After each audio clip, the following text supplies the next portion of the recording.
আপনাদের এলাকায় যুবকরা এতেকাফে বসে? কারা বসে? মুরব্বীরা।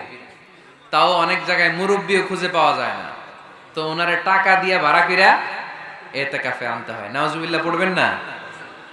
এতেকাফের মতো এত বড় গুরুত্বপূর্ণ ইভেন্ট এটা মুরব্বীরা করে, তাও টাকা দিয়ে ভাড়া করে আনতে হয়। আল্লাহু আকবার। মালয়েশিয়াতে সব যুবকরা এতেকাফ করে, মিশরে সব যুবকরা এতেকাফ করে। আরে এতেকাফ মুরব্বীদের ইভেন্ট নয়, এটা তাগড়া জুয়ান যুবক ছেলেদের ইভেন্ট। চিল্লায় বলো ঠিক কি না? ওইরকম অ্যাক্টিভিটিস মসজিদে থাকলে ইয়াংরা ঢলে ঢলে এতেকাফ করবে। আসতে হবে ইয়াংদেরকে এখানে। মুরব্বীদের মাজায় ব্যথা, কাশি দিলে বুকে ব্যথা, ডায়াবেটিক্স, আলসার, ওনারা কিসের এতেকাফ করবে? এরা তো ঘরে বসে নামাজ যদ্দুর পড়তে পারে, এটাতেই ডবল সওয়াব। ঠিক কি না? এতেকাফ মুরব্বীদের ইবাদত নয়, এতেকাফ যুবকদের ইবাদত। আমরা এই অ্যাক্টিভিটিস মসজিদে দিতে পারি নাই, ফলে যুবকরা আসে না।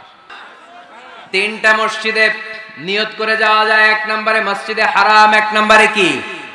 ইন্না আউওয়ালা বাইতিন উদিআ লিন-নাসি লাল্লাযী বিবাক্কাতা মুবারাকা।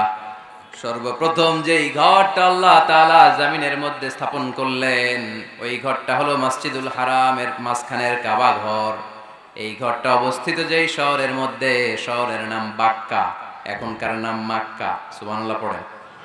মক্কার আগের নাম বাক্কা। কোরআনে বাক্কার কথা আছে, এবং হজ উমরা করতে গেলে দেখবেন যে অনেক হোটেল আছে, হোটেলের নাম ফুন্দুক বাক্কা। ফুন্দুক বাক্কা মানে বাক্কা হোটেল। মক্কার আগের নাম কি? বাক্কা।